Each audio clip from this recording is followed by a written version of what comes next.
Hi, this is Eric Kaplan, and I'm here on the syntactically ambiguously titled Don't Be Alone with Jay Kogan, which could mean either don't be alone in general and you're with Jay Kogan, or don't be in a room just with Jay Kogan.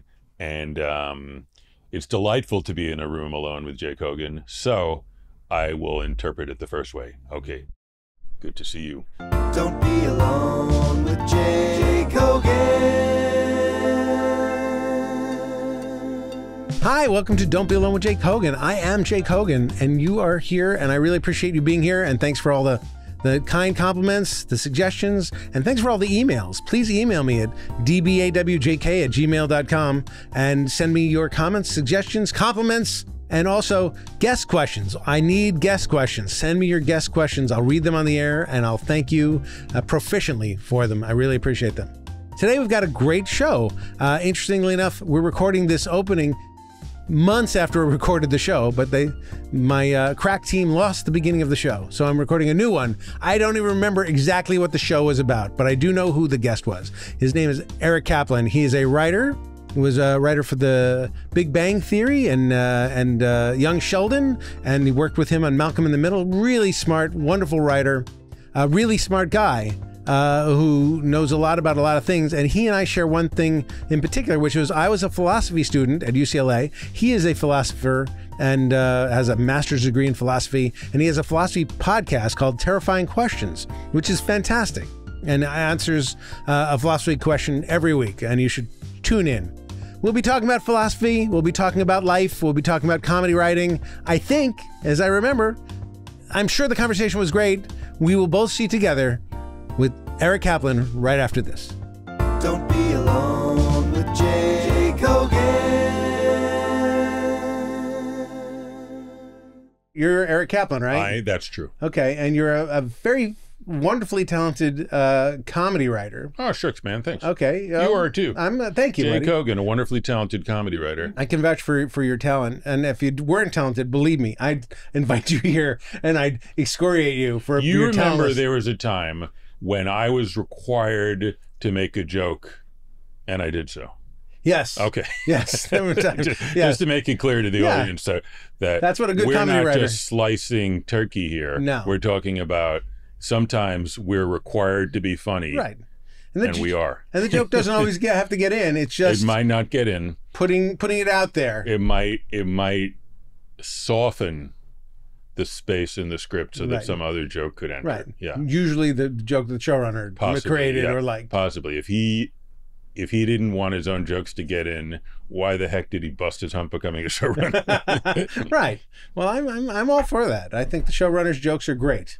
That has been my working motto for the whole time. It's like the showrunner has a joke. I love it. I don't. I think I need to save the showrunner from his own ego so that he can achieve his goal of great art. Okay. That's the secret of my failure. No one else thinks this. Right. Right. So you spent a lot of time. You work with Chuck Lorre a lot. So you spent a lot of time yelling at Chuck Lorre how bad his jokes are. I don't yell. Okay. Yell. I just offer options. Okay. No, I'm not a yeller. But You I know mean, that. how would you gently tell Chuck, "Hey, there's something better here"? I would pitch it. I see. And he would be receptive. It depends on the context, and I don't know. I guess how he's feeling. I know you in the context of a comedy writer, but also in the context of someone who, while we were working together, you were getting a PhD in philosophy, I believe. Yes, and I got it. Yeah. Congratulations. on Thanks, that. man. And not a lot of other comedy writers were pursuing. Well, that, and I think it's now $2.25 will get you on the New York City subway. Right. Hence the lack of interest on the part of my colleagues in getting PhDs in philosophy. Right. I went to UCLA as an undergraduate and studied philosophy. But and then really, you dropped out. I did drop out. Right. And What was it, the reefer? well, A friend of yours said, "Hey, check this out, the reefer," and the next thing you know, you dropped out of college and you were working for I Saturday was Night Live. on the street selling Yeah. my ass. Yeah, you were. That's right. So that's You were. what I did. And what were you getting for it when you were a young man? Selling my ass? Yeah, your ass. Shockingly, $2. $2. A very Okay. small amount. Okay, but then you spent it on reefer, so it all came Exactly. around. It didn't matter. It's just being part of the scene. I know. The ass-selling scene. As long as people are paying attention to you. Really, I'm more of an attention whore. But in that case, I was an actual whore and an attention whore. They're not mutually exclusive by any means. That's right. But am I close enough to the mic? you by the way? are. Is this okay? You are. You know, Okay. you should get involved in podcasting. Okay. To really, Okay. that's a little I too don't. close. My podcast is low tech. Yeah, no. You can sit up. It'll get sit you. I should mention one of the things that inspired me to do a podcast. Yes. Was your podcast. Oh, terrific. Which is called Terrifying Questions. And how not to be terrified by them. And it is a philosophy podcast. That's true. Which one of the things I like about it. And you take on interesting subject matter and you try your best to sort of explore it. Yes. And you know, I don't know that we ever come to solid conclusions, but I think sometimes you start with a premise and that premise is thrown away by the end of the show. Which I would like us to at least be in a state of less terror at the end of the podcast. So at least if we make the transition from, for example, not being able to hold our urine right. to being able to hold our urine, Right. I consider it a win for philosophy. Okay, well that is And the for me, goal. and for my pants. I mean, it depends on how long your podcast is. How Really, long your podcast Right. is and how much you drank. Right. Absolutely. but That's called the solution to the mind-body problem. That the mind and the body are two substances of the same. They're two modes of the same substance. and you went to Harvard University. Yeah. Okay, Yeah. and then is that where you got your PhD? Oh no. Where'd you get your PhD? I got my PhD from Berkeley. Okay. Oh no! I don't know. Berkeley. I'm trying to add a little fake drama to the recitation of my credentials. No, your credentials, honestly, are basically you worked on The Big Bang Theory. That's all anyone has to know. All anyone has to know. I will say, since we're on the universally fascinating topic of me, right? Yes.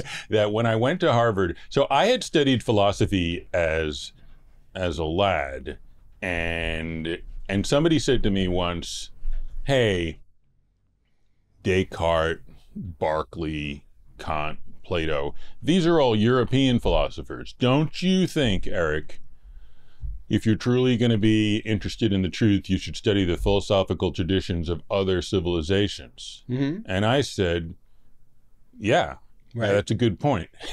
So when I went to Harvard, I was like, I want to study comparative philosophy. I want to study European philosophy and also Buddhist philosophy. Mm-hmm. And then I went to the philosophy department, and I came up with a proposed course of study, and they said no, and they said there aren't enough meat and potatoes philosophy courses, which is funny because a lot of Buddhists are vegetarians. Right. Right. Okay. So then I went to the comparative religion department, Mm-hmm.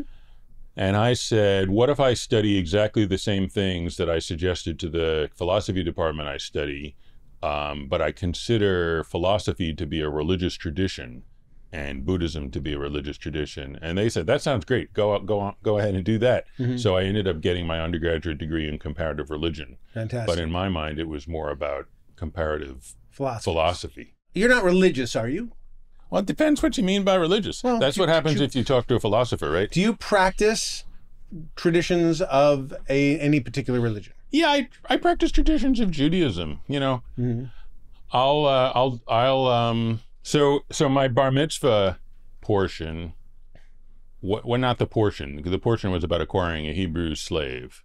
But That's a great tradition. at the time I said, oh, people don't acquire Hebrew slaves anymore. And now that I'm wiser, I realize, of course they do. Right.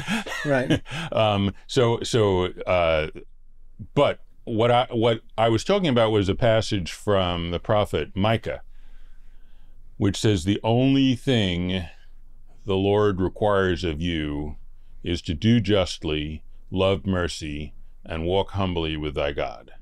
And that's the sum and total of the mitzvot, according to prophet Micah. Okay. Others have different numbers, Right. but they're not the prophet Micah, so maybe they should take it up with So the prophet three Micah. are Do is justly, love mercy, Okay. and walk humbly with thy God. All right. I try to do that. I mean, I don't always live up to it. I mean, I would say usually it's more honored in the breach than the observance, Right. but I just saw you make a horrible U-turn on Melrose. So right know. away, the humbly and the justice, I'm not sure. No, I know. Well, that's because I was in fear of my life. And that's often when people wander away Right. from their ideals. Yeah, but I do. So that's the traditions you keep. Are you a believer though? Mm-hmm. Okay. Yeah. All right. And do you believe in any of the other traditions that you have come across? Absolutely. I mean, I think the human mind is finite and reality is infinite. So all these different traditions are like cups that can get some water from the ocean but cannot contain the ocean. Let me ask you a question about the thing that you just grabbed. Yes. What is that? Am I cane? being videotaped? You are. Okay. This is a gift. But we'll describe it. It's a cane, because there are some people listening. Yes. It's a cane, It's and a at the top cane, of the cane is and I'm not, I don't mean to be ableist, but I don't need this cane to walk. I just want to mention that's fine. that. All This right. is more, if listeners do need a cane to walk, I'm not throwing shade on them. Right. But I use this staff so I can feel like a wizard. Okay, can I Yes. hold this up? So now on the top is the head of it's a bearded fella. Yes. Who is this? This is, so my friend Mark Vinciguerra is an artist, he's a sculptor, and he's the one who sculpted this staff. And I met him last year at an art festival, and we befriended each other. And I'm a big fan of his. And we were talking about a Kabbalist named the Ari, or Isaac Luria. And this is Mark's depiction of the Ari. Ah. And he's a great Kabbalist who he lived in Egypt and Sfat in the Galilee in the generation after the expulsion from the Iberian Peninsula. And he was half Sephardic and half Ashkenazic.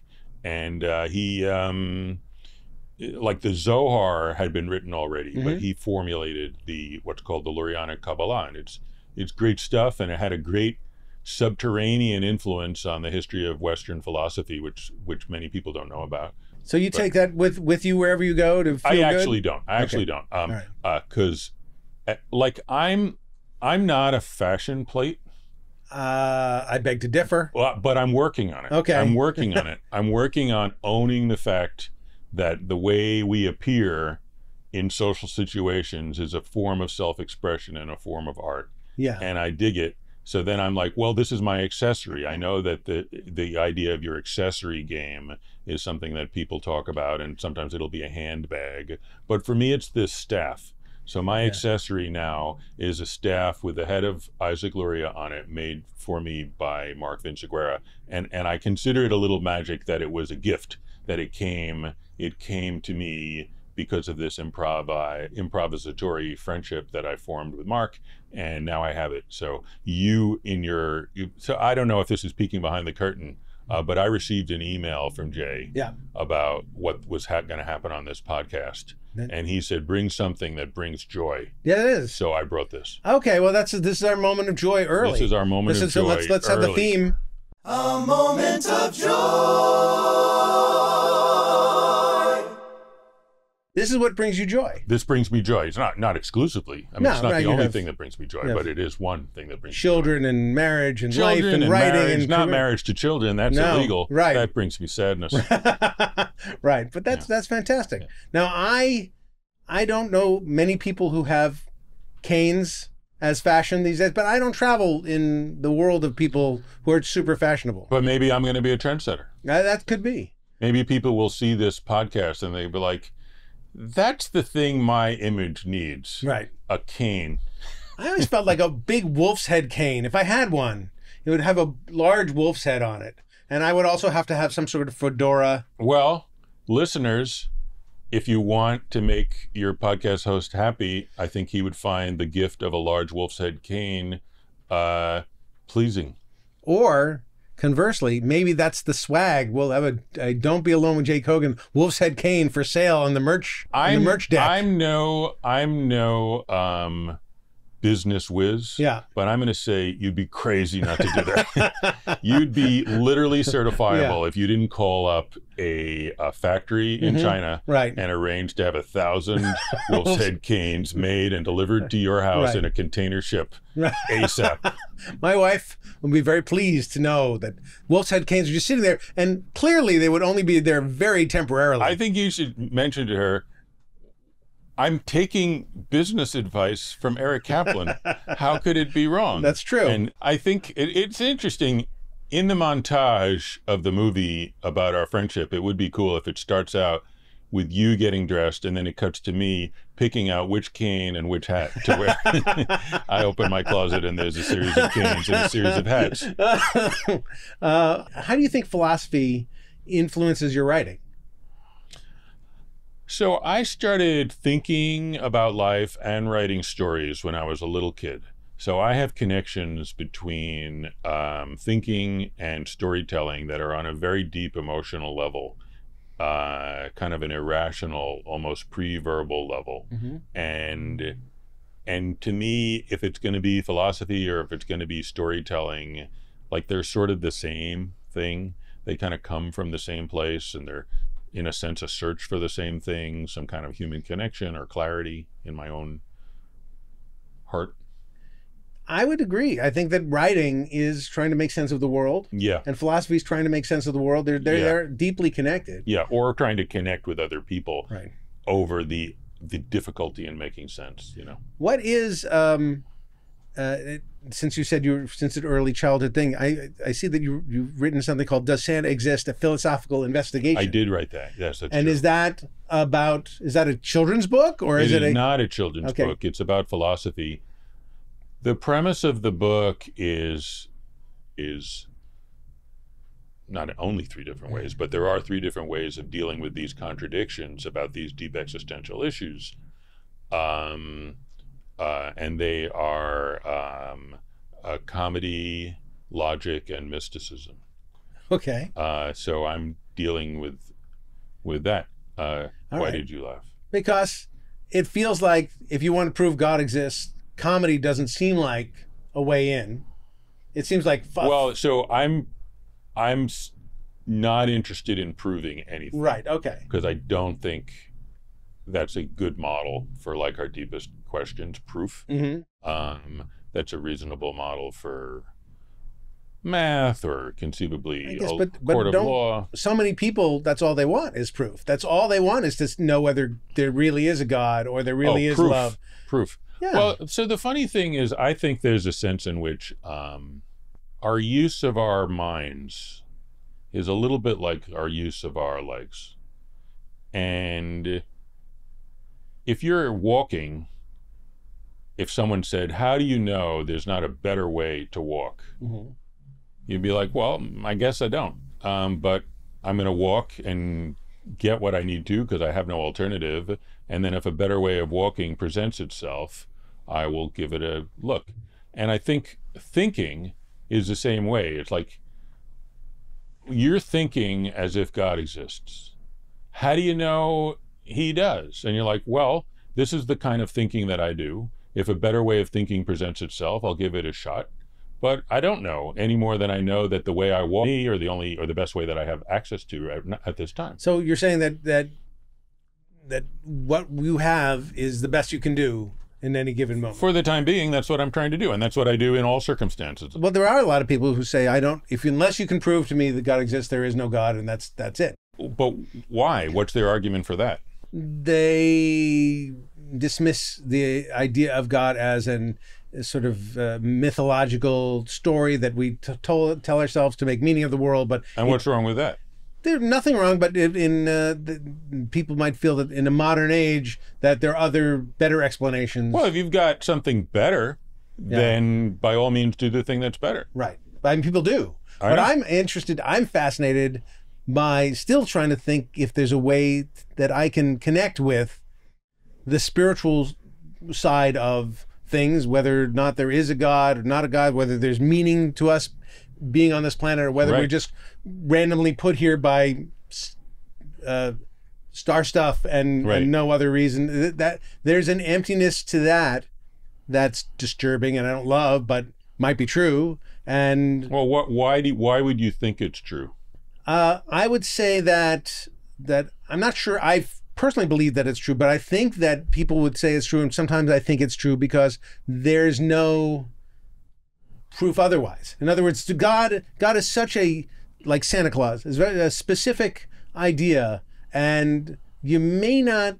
There's a lot of reasons why a benevolent God specifically might not exist if you look at the world and see what's going on and say, okay, well, this is all part of God's plan, really? Then that's not the explanation of God that was given to me in that context doesn't really make sense. Okay, so then what would the alternative explanation is? What exactly? The alternative explanations could be there is nothing. It's just we're just randomly here and we're just popped up, or aliens planted us Right. here, or that Right. that there's no there. Maybe there's a spiritual world, but it's run by malevolent creatures Right. or who don't care about anything, or just Right. that we're puppets to Right. their Right. all that stuff. Right. So there's numerous possible explanations, Infinite, sure. and reason has not provided us with enough evidence to pick one.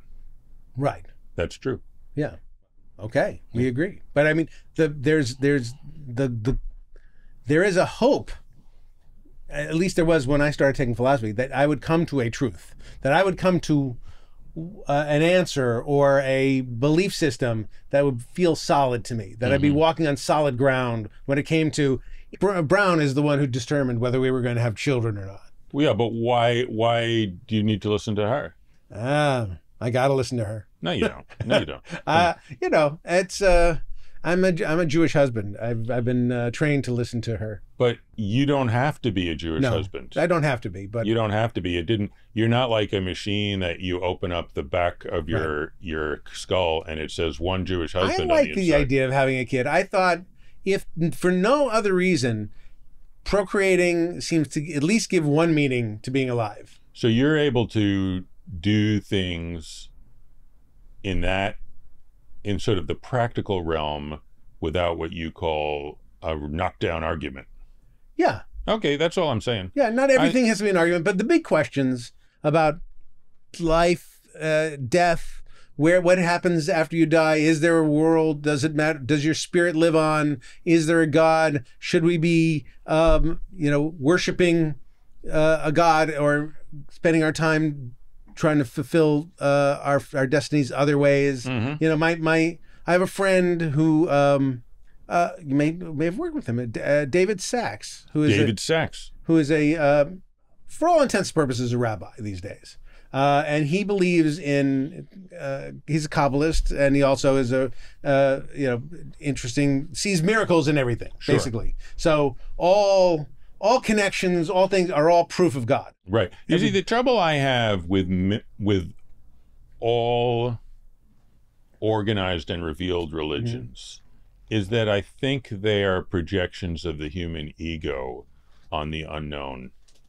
And the notion that God can be understood or is taking a part in human wars or human conflicts, I think, is a lie that has been put forward by priests and rabbis and political power brokers for a long time. So I think almost everything said about God is a lie that people said for human. I feel bad when you're saying this, because at every podcast I kiss the sky to thank God for the particular podcast. That's fine. As God has blessed this I don't podcast. have a problem with that. If God isn't controlling all this stuff, then the idea of an omnipotent, all-powerful God who's created us and put us here for a reason, kind of, you wonder, well, what's that about? That's what William Blake calls Nobo Daddy, and I don't believe in Nobo Daddy. Nobo Daddy is a sort of patriarchal projection of human power on the cosmos, and I don't believe in that. That's All right. That's bad. So then what is to you this sort of free roaming God who doesn't really pay much attention to what's I didn't say he doesn't pay much attention. I just think it is inconceivable it is beyond the power of the human mind to understand or categorize. It's a bit like Nicholas Cusanus, who's a great philosopher, says that God is both the most powerful but also the most weak. Because God transcends our categories. okay. So the weakest thing that you can imagine that's as divine as the most powerful thing you can imagine. And because of our kind of violent and patriarchal civilization, we tend to drop the weak part, and we're just like, oh, it's some boss. It's some boss who has certain things, and he'll punish me if I do things wrong, and he'll reward me if I do things right. And that, I think, is a sort of toxic fantasy. It seems to be ingrained in most religious doctrine I hear about. I mean, I'm not sure. Yeah, that's too bad. I mean, like, our civilization has had a pretty violent, toxic, hierarchical run for a couple of millennia. So Sure. That's true. I imagine that even before that, it's our ancestors were living in a dangerous world. Yeah, but people have had many. There's a great book by David Graeber called The Dawn of Everything. And human beings have had all sorts of solutions to the question of how hierarchical versus how egalitarian we want to be. Yeah. So if you exist in a more egalitarian social space, your conceptions of the divine will be more egalitarian and not so much the cruel father who's Right. disappointed in you for not doing what he wants, which is, Our- I think, quite psychotic and bad. Yeah, well, our visions of mythology and or God or religion are all clearly, we based on the world we walk through. So, Correct. And also, let's not forget that these Torahs and Bibles and Qurans were written by people like you and me. Right. They well, were written not by comedy writers, but by somebody who's like, the king says, I need a book justifying my rule by tomorrow, Jay, or you don't get paid. not according to the most devout of us. The most I don't devout. call those people the most devout. I call those people, I don't know what I want to call them, but I don't consider that devotion. I consider it a sort of dedication to a particular political story.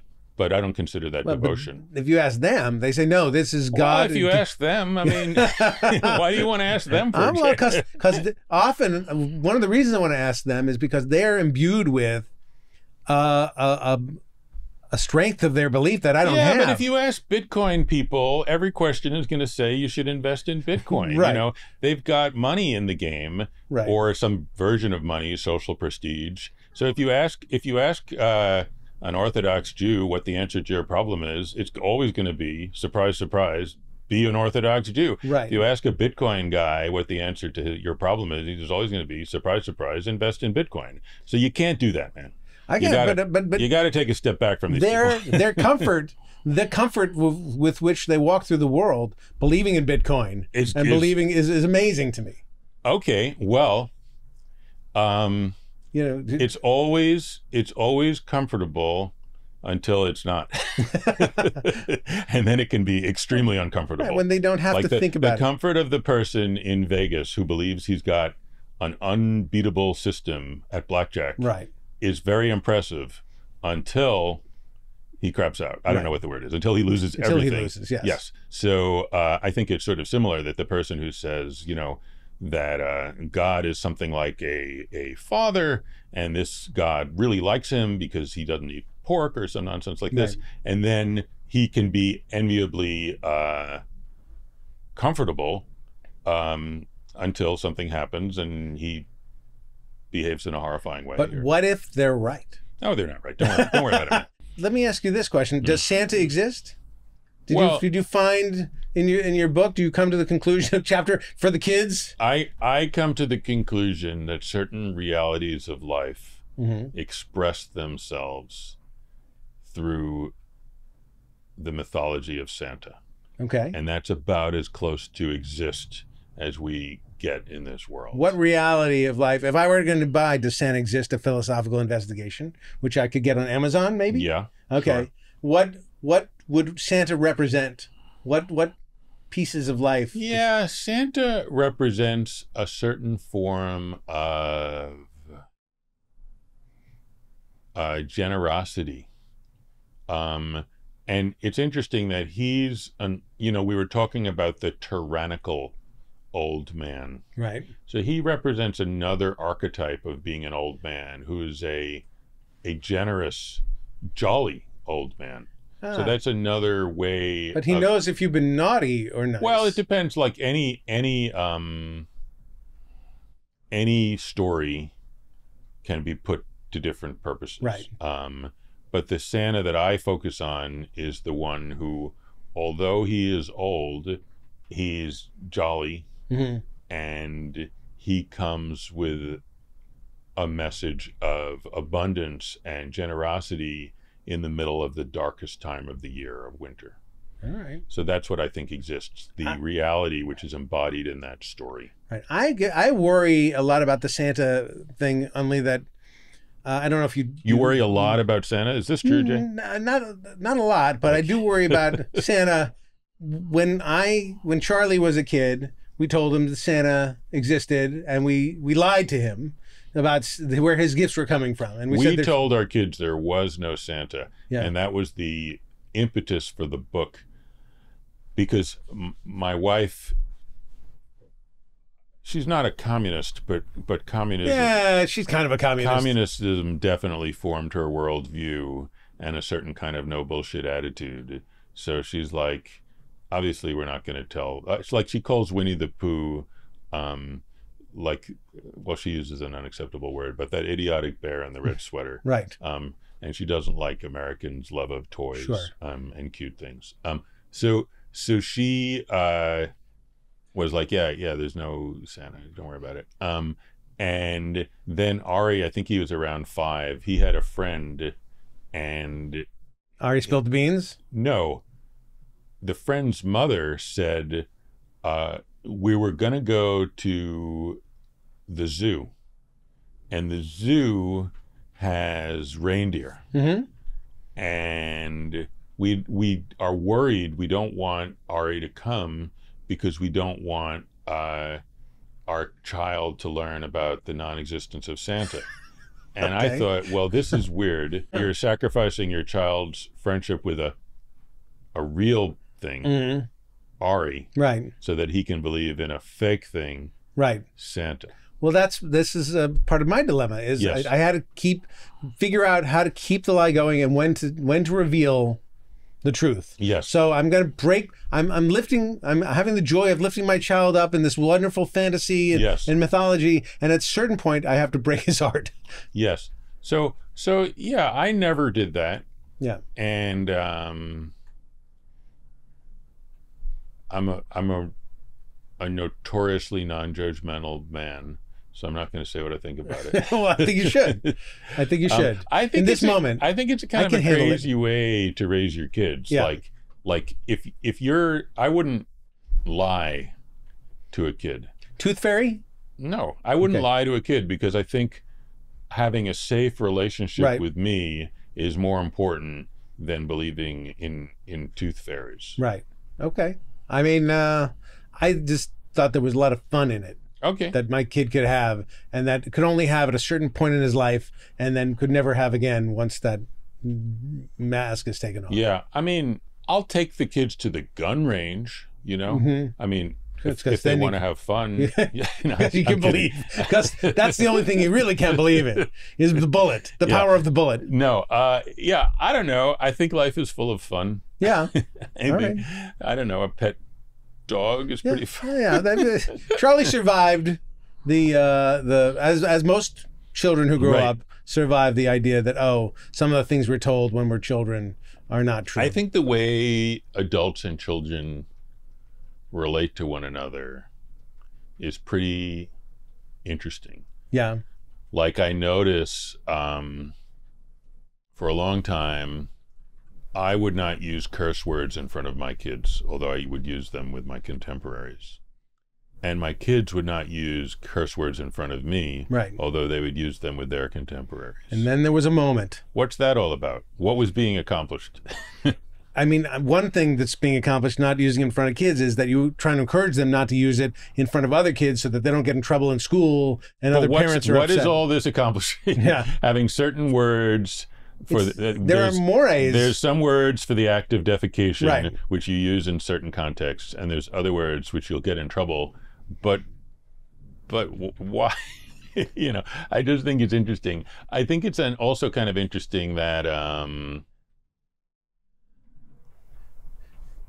that people tend to remember their childhood incorrectly. Yes. And then that leads to them saying strange things and having strange expectations of their own children because their weird, mistaken view of their childhood is playing a certain emotional role in their own lives. But what else is there? We have a fallible memory, and we can only. Well, I think you can certainly make an effort to remember it the way it really was rather than the way you'd like it to have been. I think that you're stuck inside your own you. Not me. You might be. You might be, but I'm not. You have. You know that famous story from Chuang-Tzu? No. Okay. So two sages are looking at a fish, and one of them is saying a position similar to yours and saying, you can't ever know what it's like to be that fish because you're not the fish. And the other one says, yeah, I can. And he says, no, you can't. And he says, well, how can you know you're not me? So I think that's true. Like, I think I'm not stuck inside my own memory. Okay. I think you are. I know. But how do you know? You're not me. Yeah. I don't know. You and it's don't. possible that you have grown and developed such a way that you know reality exactly as it exists. Oh, I'm not making such a strong claim. But or that but memory. I do think I have the ability to learn from other people. Yeah, but that's not the same thing as trying to remember what happened exactly in your childhood. Well, I don't know how much work the word exactly is doing in your. All right, claim. mostly. No, I can remember and understand what happened in my childhood, even if I remember it. I'll give you an example. I was talking with somebody about this issue about the unreliability of memory, and I said it's so interesting because I have a memory and I'm not sure if it really happened. And they were like, what's the memory? And I said, well, I was going down to Newkirk Avenue station on the D. It's the Q now, but then it was the D. And there was this open air area. And my friend Ross was there. Ross Serber lived down the block from me. And he was floating up and down like a goldfish. And he looked very much, I think I was around 30. I was having this conversation at Comic-Con. Mm-hmm. He was floating up and down like a goldfish. And he looked kind of like, I had a Fisher-Price Busy Bath. Mm-hmm. And it has a kind of goldfish head in the middle. Which shoots a stream of water and can make a carousel and some other items spin around. And he looked like that, and he was floating up and down. And I'm not sure if it really happened.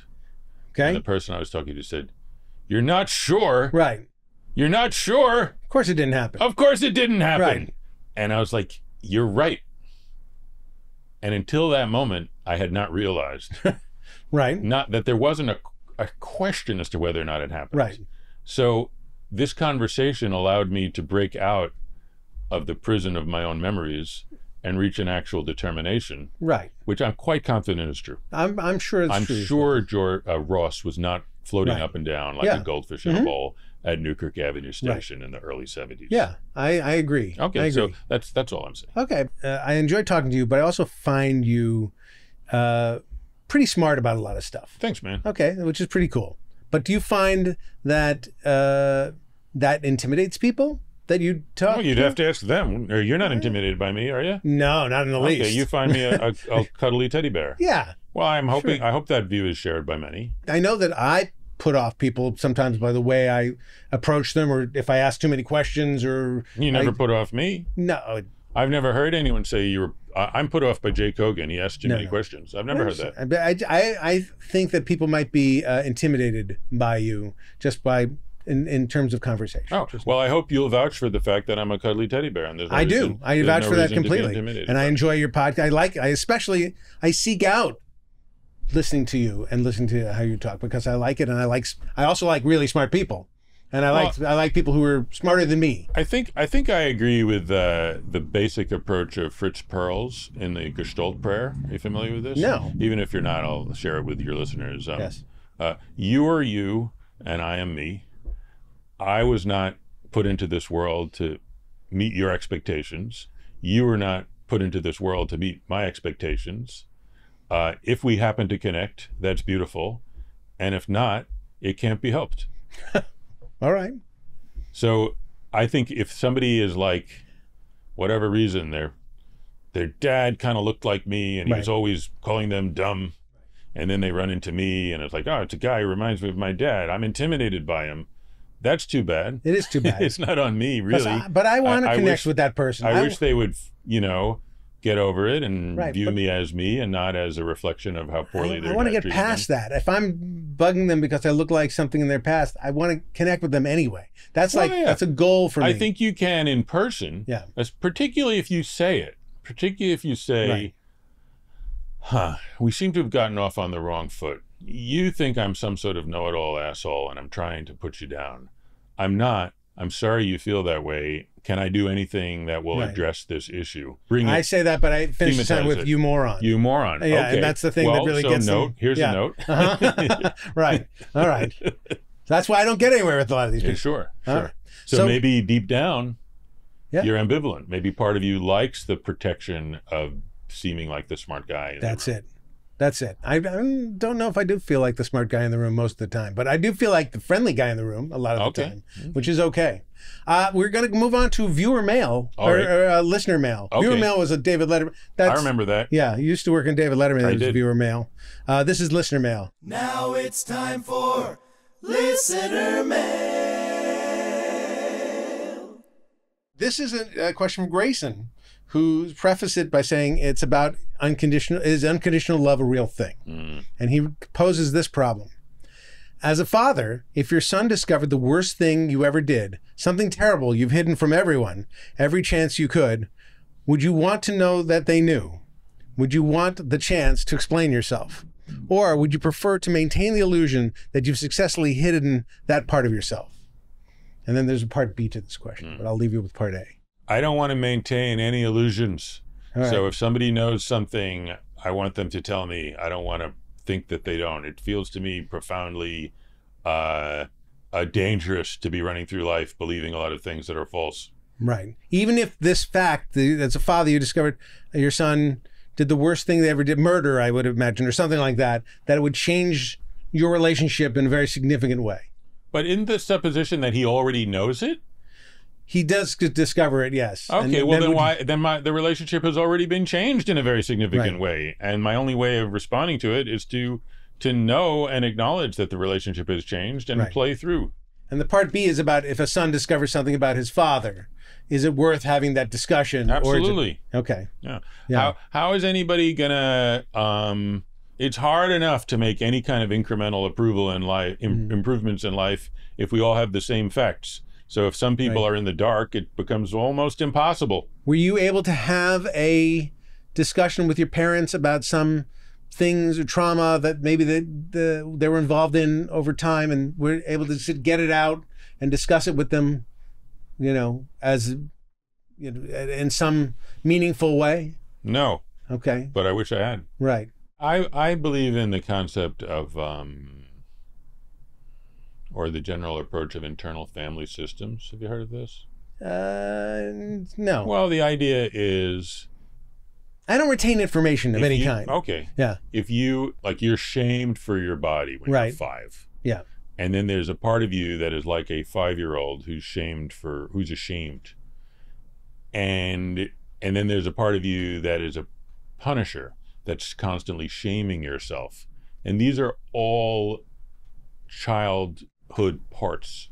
But you as an adult, if those parts were never seen, acknowledged, loved, you can learn to provide that acknowledgement and love to yourself. That's the basic perspective. Yes. And you can even thank them and be like, your shaming of me, you thought that was the only way to be safe. Right.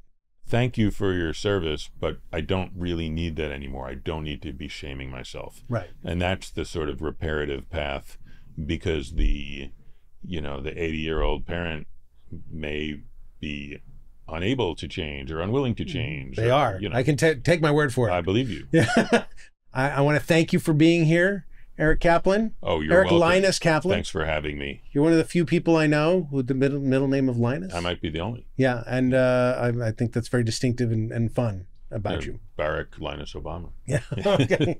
And I want to say that I really appreciate you coming here, and that even though we don't see each other very often, I have very warm, fond feelings about you. I really like you, and I feel very connected to you.